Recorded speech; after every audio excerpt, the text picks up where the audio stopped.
Hello everyone, आज हम करेंगे आपकी क्लास 9th का चैप्टर नंबर 1 का पार्ट सेकंड। सब्जेक्ट आपका हिस्ट्री है, इतिहास जिसे हम हिंदी में कहते हैं। फ्रांसीसी क्रांति का जो पार्ट नंबर सेकंड है वो आज हम पढ़ेंगे। इससे पहले आपने पार्ट 1 में पढ़ा था कि जो फ्रांसीसी क्रांति है उसमें कैसे कैसे लुई सोल्वा जो था राजा बना और कैसे उसने टैक्स लगाए और 3 स्टेट्स हो गए, है ना। आपने ये पढ़ा था। ये पार्ट नंबर 2 है, इसमें हम पढ़ेंगे क्रांति की शुरुआत। तो चलो पढ़ते हैं। पिछले भाग में आप देख चुके हैं कि किन कारणों से लुई सोल्वा ने कर बढ़ा दिए, है ना। आपने देखा था कि कैसे कैसे उसने जो है टैक्स बढ़ाया, कि जो उसने आलिशान जीवन के लिए जो था टैक्स बढ़ाया, ठीक है ना। क्या आप सोच सकते हैं कि उनमें ऐसा कैसे किया, कि उसने ऐसा कैसे किया। प्राचीन राजतंत्र के तहत फ्रांसीसी सम्राट अपनी मर्जी से कर नहीं लगा सकता था। इसके लिए उसे स्टेट जनरल मतलब कि प्रतिनिधि सभा का बैठक बुलाकर करों को प्रस्तावना पर मंजूरी लेनी पड़ती थी। स्टेट जनरल एक राजनीतिक संस्था है। जो स्टेट जनरल है ना, वो एक राजनीतिक संस्था है जिसमें 3 स्टेट अपने अपने प्रतिनिधि भेजते हैं। जैसे कि आपने पढ़ा था कि प्रथम स्टेट, द्वितीय स्टेट और तृतीय स्टेट। तो ये तीनों स्टेट अपने अपने प्रतिनिधि जो है भेजा करते हैं और उससे जो है ये जो स्टेट जनरल की मीटिंग जो होती है बुलाई जाती है। लेकिन सम्राट ही निर्णय करता है कि इस संस्था की बैठक कब बुलाई जाएगी। जो सम्राट वहाँ का राजा होता है वही निर्णय करेगा, बताएगा कि कब इसकी बैठक बुलाई जाएगी। इसकी अंतिम बैठक सन 1614 में बुलाई गई थी। फ्रांसीसी सम्राट लुई सोल्वा ने 5 मई 1789 को नए करों के प्रस्ताव के अनुमोदन के लिए स्टेट जनरल की बैठक बुलाई। कब बुलाई, सम्राट लुई सोल्वा ने कब बुलाई थी बैठक? 5 मई 1789। प्रतिनिधियों की मेजबानी के लिए वारसे के लिए आलीशान भवन को सजाया गया। पहले और दूसरे स्टेट ने इस बैठक में 300 प्रतिनिधि भेजे जो आमने सामने की कतारों में बैठाए गए। तीसरे स्टेट के 600 प्रतिनिधि उनके पीछे खड़े किए गए। तीसरे स्टेट का प्रतिनिधि इसके अपेक्षाकृत समृद्ध एवं शिक्षित वर्ग कर रहे थे। किसानों, औरतों एवं कारीगरों का सभा में प्रवेश वर्जित था। मतलब कि जब जो स्टेट जनरल थी उसकी मीटिंग बुलाई गई तो हुआ क्या कि जो पहले और दूसरे स्टेट के लोग थे उसमें से 300 प्रतिनिधि आए थे, खड़े थे। और जो 600 जो तीसरे स्टेट के लोग थे ना उसमें 600 प्रतिनिधि थे, उनको पीछे खड़ा किया गया था। और जो औरतें और जो छोटे कारीगर थे, किसान थे, उनको अंदर जाना मना था। जो स्टेट जनरल की मीटिंग थी, स्टेट जनरल की अंदर जाना उनका मना था। ओके। फिर लगभग 40,000 पत्रों के माध्यम से उनकी शिकायतों एवं मांगों की सूची बनाई गई जिसे प्रतिनिधि अपने साथ लेकर आए थे। स्टेट जनरल के नियमों के अनुसार प्रत्येक वर्ग एक मत देने का अधिकार था। मतलब कि प्रत्येक वर्ग को, हर एक वर्ग को, जैसे कि 3 वर्ग थे ना, इसमें 3 स्टेट्स थे, तो तीनों को जो है एक एक वर्ग मतलब कि एक एक मत वोट देने का अधिकार था। ठीक है। इसमें का पहले का भी एक ही देगा, दूसरे का भी एक ही देगा, तीसरे का भी एक ही देगा, ऐसे होता था। इस बार भी लुई सोल्वा इसी प्रथा का पालन करने के लिए दृढ़ प्रतिज्ञा थे। मतलब कि लुई सोल्वा ने इस बार भी यही किया कि जैसे हर बार होया करता था इस बार भी वही हुआ। परंतु तीसरे वर्ग के प्रतिनिधियों ने मांग रखी कि अब की बार पूरी सभा द्वारा मतदान कराया जाएगा जिसमें प्रत्येक सदस्य को एक मत देने का अधिकार होगा। यह एक लोकतांत्रिक सिद्धांत जिसे मिसाल के तौर पर रूसो ने अपनी पुस्तक द सोशल कॉन्ट्रैक्ट में प्रस्तुत किया था। मतलब कि जो तीसरे स्टेट के लोग थे, जो तीसरे वर्ग के जो लोग थे, उन्होंने क्या मांग रखी कि जैसे कि एक व्यक्ति एक वोट, जैसे कि एक व्यक्ति का एक वोट होगा, है ना। उन्होंने ये मांग रखी कि एक व्यक्ति एक ही वोट देगा, ये मांग रखी उन्होंने। जब सम्राट ने इस प्रस्ताव को अस्वीकार मतलब कि मना कर दिया तो तीसरे स्टेट के प्रतिनिधि विरोध जताते हुए सभा से बाहर चले गए। तीसरे स्टेट के प्रतिनिधि खुद को संपूर्ण फ्रांसीसी राष्ट्र का प्रवक्ता मानते थे। 20 जून को यह प्रतिनिधि वार्से के इंडोर टेनिस कोर्ट में जमा हुए। जो तीसरे स्टेट के प्रतिनिधि थे ना, वो 20 जून को जो है इंडोर टेनिस कोर्ट में जो है जमा हो गए थे। उन्होंने अपने आप को नेशनल असेंबली घोषित कर लिया और शपथ ली कि जब तक सम्राट की शक्तियों को कम करने वाला संविधान तैयार नहीं किया जाएगा तब तक असेंबली भंग नहीं होगी। असेंबली मतलब कि उन्होंने एक अपना ग्रुप तैयार कर लिया कि अगर जब तक जो है सम्राट अपनी बात को ख़त्म नहीं करेगा, अपना मतलब हक नहीं जमाएगा, जब तक हम जो है ये नेशनल असेंबली ख़त्म नहीं होएगी, ये चलेगी। ठीक है। उसका नेतृत्व मिराबे और आबे सीए ने किया। अब मिराबे क्या होते हैं? मिराबे का जन्म कुलीन परिवार में हुआ था। जो मिराबे होते हैं ना, वो कुलीन परिवार के होते हैं, लेकिन वह समानती विशेष अधिकारों वाले समाज को खत्म करने की ज़रूरत से सहमत थे। जो मिराबे थे वो तो उनका जन्म तो कुलीन वर्ग में हुआ था, लेकिन फिर भी जो है वो विशेष अधिकारों को खत्म करना चाहते थे। उसने एक पत्रिका निकाली और वारसे से जुटी भीड़ के समक्ष जोरदार भाषण भी दिए। जो मिराबे थे उन्होंने मतलब भाषण किए हक के लिए, तीसरे वर्ग के लोगों के। और जो आबे क्या होते हैं? आबे सीए मूलतः पादरी था, पादरी वर्ग के लोग थे। उसने तीसरे स्टेट का क्या है शीर्षक में एक अंत्य प्रभावशाली प्रचार पुस्तिका पैम्पलेट लिखी। जो आबे थे ना, उन्होंने एक बुक लिखी जिसका बुक का नाम था पैम्पलेट। ओके। अब ये देखो, टेनिस कोर्ट में शपथ। जब टेनिस कोर्ट में शपथ लेना है ना, शपथ मतलब कि जब ये शपथ प्रण लेने आए थे, जब का है ये पिक्चर है। जिस वक्त नेशनल असेंबली संविधान का प्रारूप तैयार करने में व्यस्त थी, पूरा फ्रांस आंदोलित हो रहा था। कारकों की ठंड के कारण फसल मारी गई थी और पावरोटी की कीमत आसमान छू रही थी। बेकरी मालिक स्थिति का फ़ायदा उठाते हुए जमाखोरी में जुटे थे। बेकरी की दुकानों पर घंटों के इंतजार के बाद गुस्सई औरतों की भीड़ ने दुकान पर धावा बोल दिया।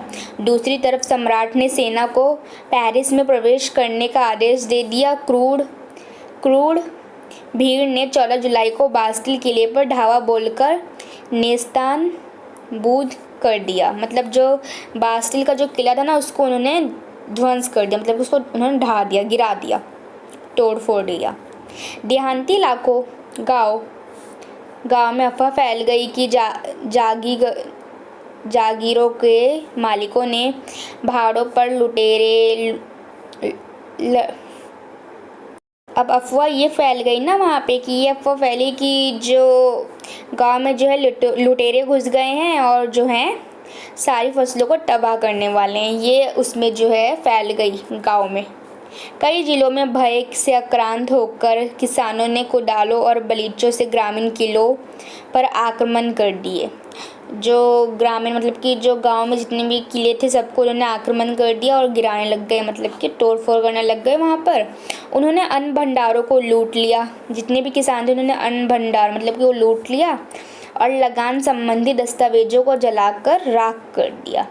जितने भी कर वर थे सबका जो भी पेपर्स थे ना, उन्होंने सबको जला दिया। कुलीन बड़ी संख्या में अपनी जागीर छोड़कर भाग गए। मतलब उनका जो भी वहाँ पे सामान वगैरह था, जो भी उनकी ज़मीन जायदाद थी, सब कुछ छोड़कर चले गए, भाग गए। बहुतों ने तो पड़ोसी देशों में जाकर शरण ले ली।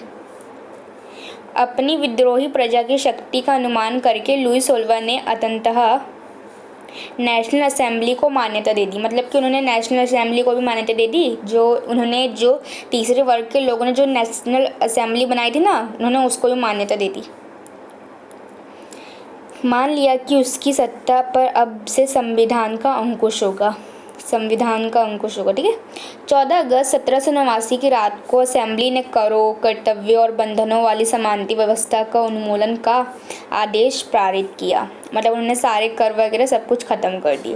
पादरी वर्ग के लोगों को भी अपने विशेष अधिकारों छोड़ देने के लिए विवश कर दिया। धार्मिक कर सप्ताह समाप्त कर दिया और चर्च के स्वामित्व वाली भूमि जब्त कर ली। इस प्रकार कम से कम 20 अरब लिब्रे की संपत्ति सरकार के हाथ आ गई। जो नेशनल असेंबली थी उसने क्या किया कि उसने जितने भी वर्ग थे, पादरी वर्ग और कुलीन वर्ग के जितने भी विशेष अधिकार थे सबको उन्होंने छोड़ देने, मतलब कि उन्होंने विवश कर दिया कि अब तुम्हें कोई भी अधिकार नहीं मिलेगा, सबको समानता का अधिकार मिलेगा। और उन्होंने जो है हर जगह गए जहाँ जहाँ पे भी पैसे इकट्ठा हो रखे थे, मतलब कि जितने भी कर वगैरह इन सब ने लिए थे ना, जहाँ जहाँ पे थे 20 अरब लिब्रे, ये सरकार मतलब कि जो नेशनल असेंबली थी इसने अपना एक सरकार बना लिया था, इसके हाथ में आ गया था। तो आपने पहले ही चैप्टर के शुरू में आपने पढ़ा था कि जो ये कर वाला है कि कैसे कैसे जो है उसमें आया था ना, कि आपने रिव्यू में पढ़ा था आपने कि जितने भी हैं कि कैसे कैसे उसने किले को ध्वंस कर दिया और ध्वंस किया हुआ जितना भी बास्किल किला था सबको बेच दिया। तो वही आपका देखो इसमें आ गया है ना। अगर आपने पार्ट 1 नहीं देखा तो पहले आप अपना पार्ट 1 देखो, उसके बाद ये देखना, जब भी आपको समझ आएगा। अब फ्रांस संवैधानिक राजतंत्र बन गया। जो फ्रांस था ना वो भी अब संविधान मतलब कि संविधान के अकॉर्डिंग चलने लग गया। अब वो फ्रांसिस संवैधानिक हो गया, संविधान के रूल पे चलने लग गया। नेशनल असेंबली ने सन 1791 में संविधान का प्रारूप पूरा कर लिया। मतलब कि जो नेशनल असेंबली थी उसने 1791 में संविधान जो था उनका बन चुका था, पूरा हो गया था। इसका मुख्य उद्देश्य था सम्राट की शक्तियों की सीमित रखना। मतलब कि राजा तो वहाँ पर था, राजतंत्र था वहाँ पर, लेकिन जो संविधान था ना उससे क्या था कि जो राजा जो है अपनी मनमानी नहीं करेगा, इसलिए उन्होंने संविधान का निर्माण किया। एक व्यक्ति के हाथ में केंद्रीकृत होने के बजाय अब इन शक्तियों का विभिन्न संस्थाओं, विधायिका, कार्यपालिका एवं न्यायपालिका में विभाजित एवं हस्तांतरित कर दिया गया। इस प्रकार फ्रांस में संवैधानिक राजतंत्र की नींव पड़ी। मतलब कि इसी तरह से जो है संविधान जो है फ्रांस में लागू हो चुका था, ठीक है। अब देखो इसमें चित्र 7 में दिखाता है कि नई राजनीति व्यवस्था कैसे काम करती थी। अब इसमें दिखला रहा है कि जो राजनीति व्यवस्था थी वो काम कैसे करती है। चलो देखते हैं हम। देखो पहले तो ये देखो, सक्रिय नागरिक और निष्क्रिय नागरिक, ये दो तरीके के नागरिक होंगे। पहले ये हम पढ़ लेते हैं, इससे हमको समझ आएगा। सक्रिय नागरिक मत अधिकार प्राप्त लोग 2.8 करोड़ की जनसंख्या में लगभग 40 लाख लोग सक्रिय नागरिक जो है मत अधिकार प्राप्त लोग है। और निष्क्रिय नागरिक मत अधिकार प्राप्त नहीं, इनको मतलब कि मत देने का अधिकार नहीं है। लगभग 30 लाख पुरुष, महिलाएं, बच्चे, 25 वर्ष से कम उम्र वाले व्यक्तियों का मत अधिकार प्राप्त नहीं था। मतलब कि रूल ये था ना कि जो देखो ये सक्रिय नागरिक वो है जिनको मत मतलब कि जिनको वोट देने का अधिकार था, लेकिन ये जितने भी हैं ये 25 वर्ष से कम उम्र वाले लोग हैं जिनको वोट देने का अधिकार नहीं है। हुआ क्या था कि इसमें एक रूल था कि जितने भी 25 वर्ष से ऊपर की उम्र के लोगों को मत देने का अधिकार था, लेकिन उनको जो है 3 दिन की दिहाड़ी उनको मिलनी चाहिए। मतलब कि 3 दिन का काम करने जितना उनको पैसा होना चाहिए उनके पास, ठीक है, ऐसे था। देखो अब इसमें दिखला रहा है कि निर्वाचक, ये वोट देने वाले लोग हैं कि इतने लोग वोट दे रहे हैं, 50,000 पुरुष, ठीक है।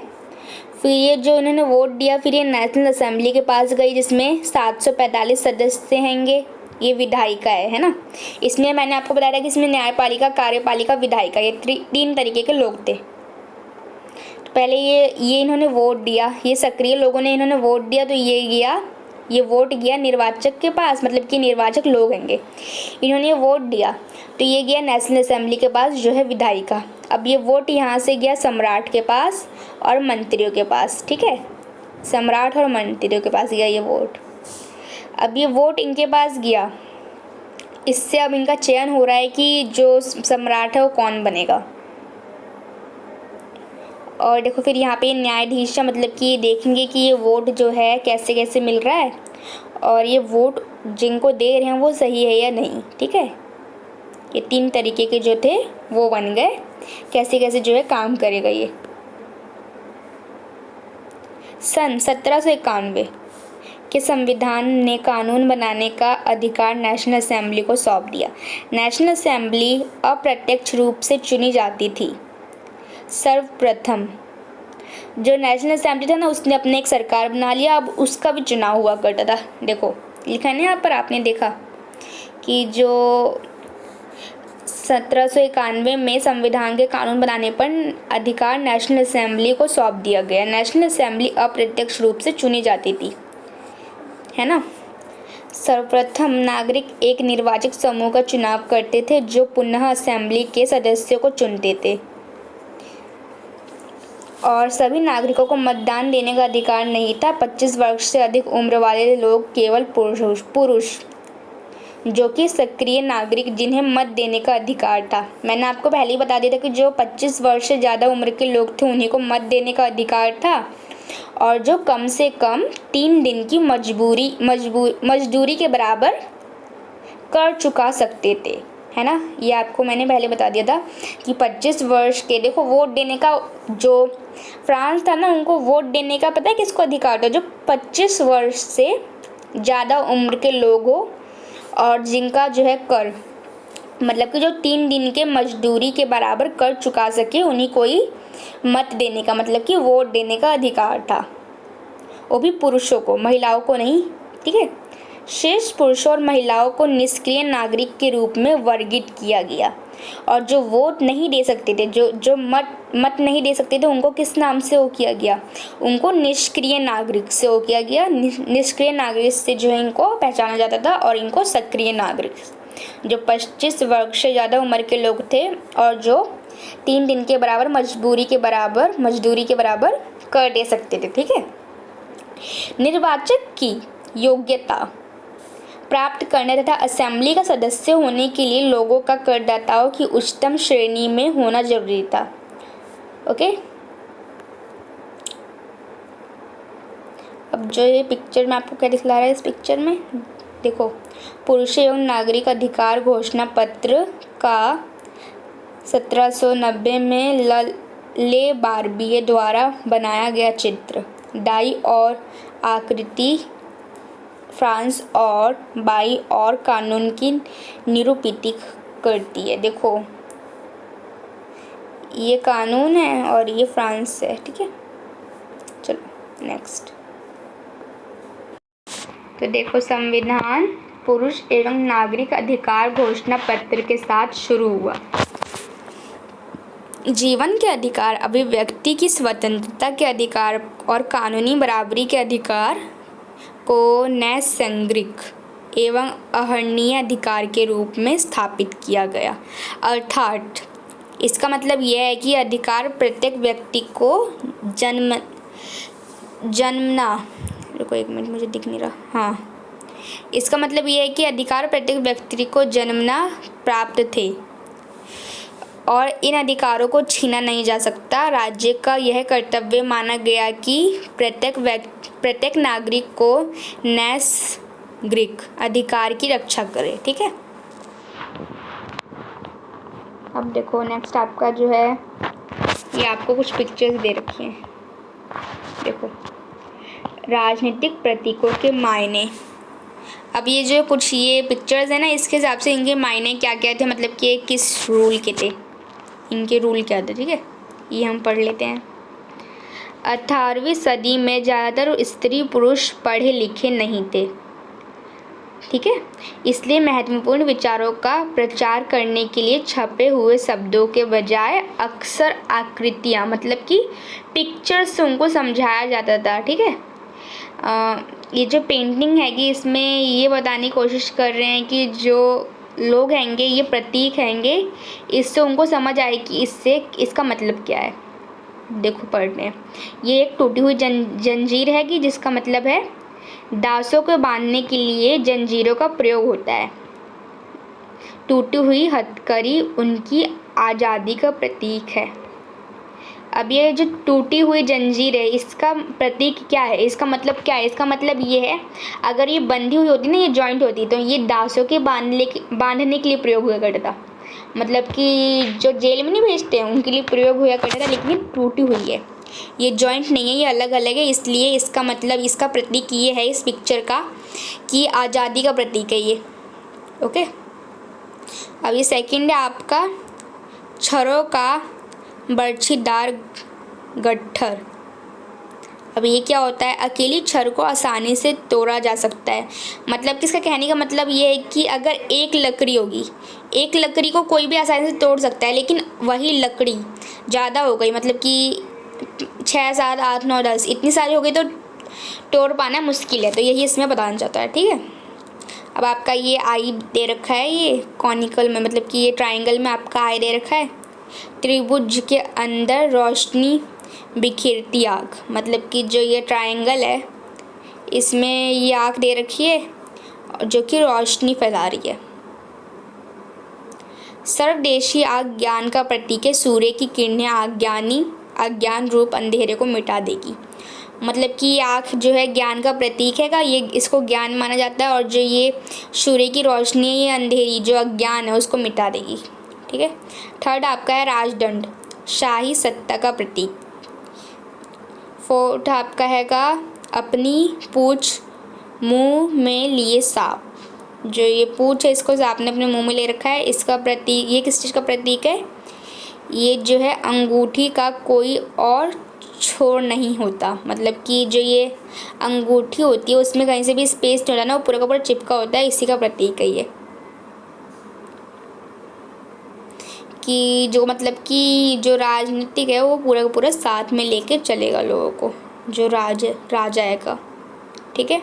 अब ये है लाल, देखो लाल फ्राइजियन टोपी है ये, लाल फ्राइजियन दासों द्वारा स्वतंत्र होने के बाद पहनी जाने वाली टोपी। अब ये आपका है नीली सफ़ेद लाल, इसमें देखो ये नीला हैगा, ये सफ़ेद है, ये लाल है, 3 कलर्स है ना इसमें। देखो ये ब्लू है, ये रेड है, ये वाइट है। फ्रांस के राष्ट्रीय रंग, जो फ्रांस हैगा उसमें ये 3 कलर्स के आएंगे, इसलिए ये फ्लैग जो हैगा उसमें 3 कलर्स है, राष्ट्रीय रंग है। डैनो वाली स्त्री, कानून का मानवीय रूप, ये कानून का मानवीय रूप है, ये आपने ऊपर पढ़ा भी था। विधि पट, कानून सबके लिए समान है और उसकी नज़र में सब बराबर है। जो पट है ना उससे ये पता चलता है। मतलब कि जितने भी इसमें पिक्चर्स थे ना, इसमें ये बताने की कोशिश कर रहा है कि जो फ्रांस था, फ्रांस में जो है 18वीं सदी में जो लोग थे इतने पढ़े लिखे नहीं थे, इसलिए उनको जो है समझ पाना, मतलब कि लिखी हुई चीज़ को समझ पाना मुश्किल था। लेकिन जो ये पिक्चर्स थी, पिक्चर्स से वो समझ लिया करते थे कि इसका मीनिंग क्या है, ठीक है। यही इसमें बताने की कोशिश कर रहा है। अब देखो, अब आपका है फ्रांस में, चलो ये नेक्स्ट वीडियो में हम पढ़ेंगे। वीडियो कुछ ज़्यादा लंबी हो गई इसलिए अब हम इसको नेक्स्ट वीडियो में पढ़ेंगे। तो बच्चों आपको ये वीडियो कैसी लगी कमेंट सेक्शन में ज़रूर बताइएगा। वीडियो अच्छी लगी तो लाइक करना, चैनल को सब्सक्राइब करना। मिलते हैं नेक्स्ट वीडियो में।